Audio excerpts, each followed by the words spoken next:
आज हम जानेंगे अलग अलग भावों और केंद्रों के बारे में। ठीक है, पहले हाउसेस समझ लेते हैं। अब ये एक कुंडली है जो मैंने आपके सामने खोली है। ये है फर्स्ट हाउस, ये है सेकंड, ये third, fourth, fifth, sixth, seventh, eight, 9, 10, 11, 12।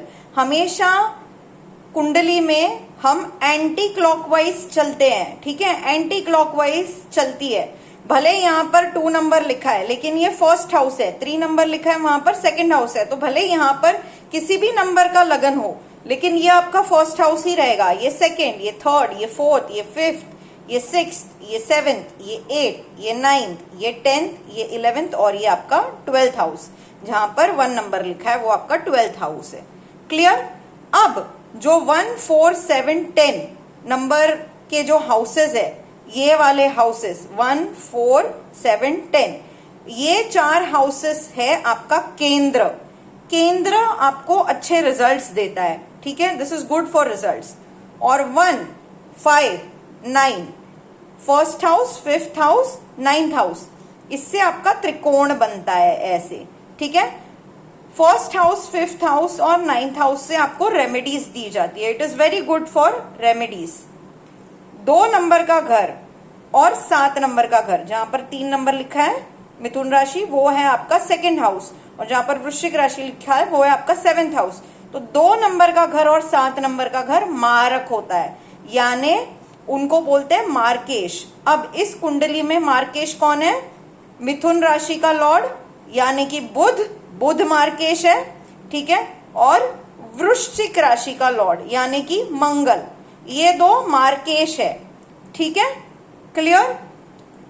Second number का हाउस और 7th नंबर हाउस का जो लॉर्ड होता है, यानी वहां पर बैठा हुआ प्लैनेट नहीं, जो राशि है उस राशि का स्वामी, उसको बोलते हैं मार्केश। जैसे कि इस कुंडली में बुध और मंगल मार्केश हुए।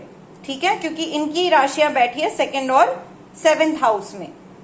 मार्केश यानी मारक जो होता है वो आपको मृत्यु तुल्य कष्ट पहुंचा सकता है। फिर 6th number house, 8th number house और 12th नंबर हाउस, इसको हम बुरा भाव कहते हैं, खराब भाव कहते हैं। ठीक है, 6 नंबर घर यानी कि ये घर, क्योंकि यहां से आपको शॉर्ट टर्म डिसीजेस होते हैं। 8 नंबर घर, क्योंकि यहां से आपको लॉन्ग टर्म डिसीजेस होते हैं और ये मृत्यु का घर भी माना जाता है। और 12 नंबर, क्योंकि ये एज इट इज जो है हॉस्पिटल, जेल की यात्रा आपको करा सकता है। तो 6, 8 और 12 को त्रिक भाव बोलते हैं, बुरा भाव।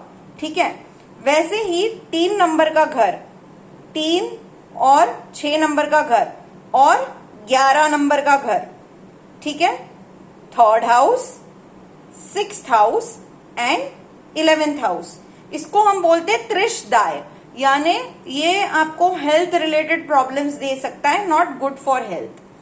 अब कोई भी कुंडली हो जो चर लगन से शुरू हो रही है, ठीक है, यानी कि मेष लगन, कर्क लगन या तुला लगन या मकर लगन से कोई कुंडली अगर शुरू हो रही है तो उसका जो भी 11th हाउस का लॉर्ड होगा वो होगा मार्केश।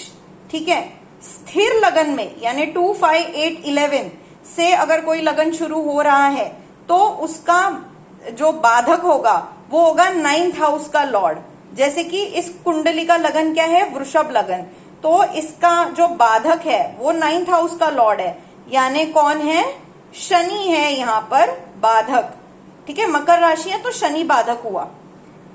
सिमिलरली 3, 6, 9, 12 इस नंबर की कोई राशि अगर लगन में हो तो ये होता है द्विलगन। तो द्विलगन में 7th हाउस का जो लॉर्ड होता है वो बाधक होता है। बाधक यानी जो आपको बाधा पहुंचा सकता है। ठीक है, चर लगन में 11th हाउस का लॉर्ड बाधक है, स्थिर लगन में 9th हाउस का लॉर्ड बाधक होगा। जैसे कि यहाँ पर वृषभ लगन है तो बाधक है यहाँ पर शनि, 9th हाउस का लॉर्ड। ठीक है, और द्विलगन में 7th हाउस का लॉर्ड जो होता है वो बाधक होता है। अब एक और चीज समझनी है, जब कोई ऐसा प्लैनेट हो जिसकी राशि केंद्र में एक उसकी राशि आए और उसकी दूसरी राशि त्रिकोण में आए तो उसको बोलते हैं योग कारक प्लैनेट। ठीक है, अब इसमें 3 नंबर, 6 नंबर, 9 नंबर और 12 नंबर, ठीक है, ये कभी भी आपको इसमें नहीं दिखेंगे, इनका कभी भी योग कारक प्लैनेट नहीं आएगा। जो जिसका भी लगन 3, 6, 9, 12 से शुरू होता है उसके कुंडली में कोई योग कारक प्लैनेट नहीं बैठा होगा। इसके अलावा कोई भी राशि अगर लगन में बैठी है तो उसका योग कारक प्लैनेट बन सकता है। अब जैसे इस कुंडली में वृषभ लगन है, केंद्र में क्या राशियां हैं? वृषभ है, सिंह है, वृश्चिक है और कुंभ है, और ये केंद्र में राशि है। और त्रिकोण में क्या है? वृषभ है, कन्या है और मकर है।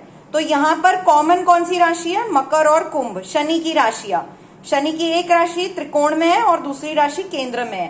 तो शनि इस कुंडली का योग कारक प्लैनेट है। अब शनि यहाँ पर बाधक भी है लेकिन शनि योग कारक भी है, तो इस कुंडली में शनि अच्छे रिजल्ट्स देगा।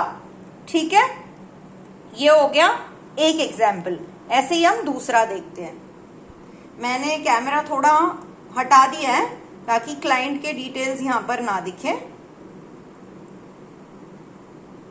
अब मैंने दूसरी कुंडली खोली है, ठीक है। अब देखिए, अब ये 3, 6, 9, 12 है केंद्र में, तो जाहिर सी बात है इस कुंडली में कोई योग कारक प्लैनेट आपको नहीं मिलेगा, क्योंकि 3, 6, 9, 12 में से जब भी लगन होता है तो उस कुंडली में कोई योग कारक प्लैनेट नहीं होता। लेकिन इसमें से लग्नेश को छोड़कर केंद्र का जो दूसरे भाग का अधिपति है उसको केंद्र अधिपति दोष लगता है, यानी केंद्र का आधा स्थान हड़पने का दोष। अब यहाँ पे लग्नेश किसका है? मिथुन राशि है लग्नेश में, ठीक है, यानी बुध यहाँ का लग्नेश है। तो लग्नेश को दोष नहीं लगेगा, लग्नेश सदा पवित्रम। दोष किसको लगेगा? जिसने केंद्र का आधा स्थान हड़पा है। किसने हड़पा है? गुरु ने यहाँ पर आधा स्थान हड़पा है। 9 नंबर की राशि और 12 नंबर की राशि, ये गुरु की राशि है। तो इस कुंडली में गुरु को केंद्र अधिपति दोष लगेगा, केंद्र का आधा स्थान हड़पने का दोष, ठीक है। और इस कुंडली में अभी कौन सी राशि है? लगन में 3 नंबर की राशि, ठीक है, यानी कि मिथुन राशि। मिथुन राशि क्या है? द्वि स्वभाव है, द्वि लगन है ये। तो इसका बाधक कौन हुआ? 7th हाउस का लॉर्ड। कौन सी राशि यहाँ पर? धनु राशि है, यानी गुरु इस कुंडली का बाधक है और गुरु को यहाँ पर केंद्राधिपति दोष भी लग रहा है, ठीक है। और एग्जाम्पल देखते हैं हम। मैं आपको ज्यादातर एग्जाम्पल देने की कोशिश कर रही हूं ताकि आपको चीजें समझ आए। अब केंद्र में, यहां पर केंद्र और त्रिकोण में कौन से प्लैनेट की 2 राशियां हैं? मंगल की है, ठीक है। मंगल की वृश्चिक राशि बैठी है यहां पर 4थे घर में, केंद्र में आ गई वो, और त्रिकोण में बैठी है उसकी मेष राशि। तो मंगल इस कुंडली का योग कारक है, ठीक है। ऑल्सो लगन क्या है? स्थिर लगन है, सिंह राशि स्थिर लगन आ गया। तो बाधक कौन है? 9th हाउस का लॉर्ड, ठीक है। वो कौन है? इस कुंडली में भी देखो बाधक जो है वो मंगल ही है, लेकिन मंगल योग कारक भी है। क्लियर?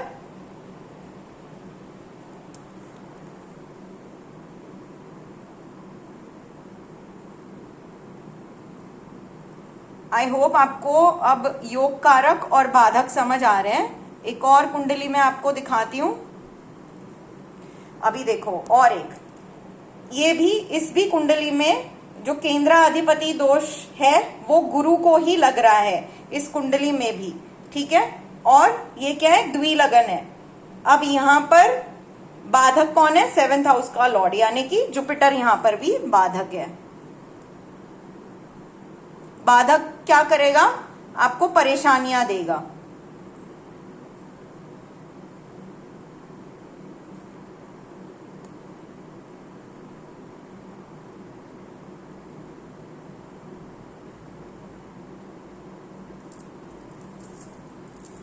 और अभी मैं आपको दिखाने की चार्ट कोशिश कर रही हूं।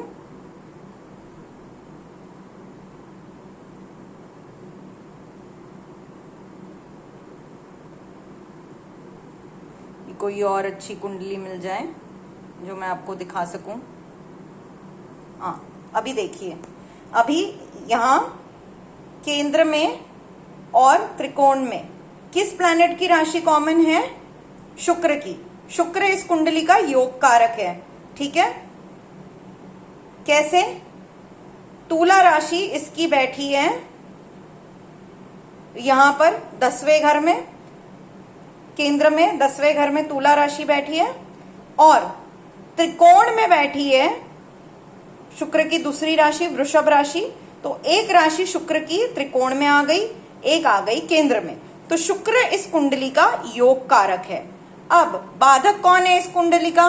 क्या लगन है? चर लगन है, ठीक है। मकर किस लगन में आता है? चर लगन में आता है। तो जब चर लगन होता है तो 11th हाउस का लॉर्ड जो होता है वो बाधक होता है, यानी इस कुंडली में मंगल जो है वो है बाधक, ठीक है। वृश्चिक राशि है ना, तो मंगल स्वामी हो गया। तो इस कुंडली का बाधक है मंगल और योग कारक है शुक्र। क्लियर? ये था अबाउट बाधक, योग कारक, मार्केश, केंद्र क्या है, त्रिकोण क्या है, मारक क्या है, त्रिग्भाव क्या है, त्रिशदाई क्या है, ये मैंने आपको इस वीडियो में बताया।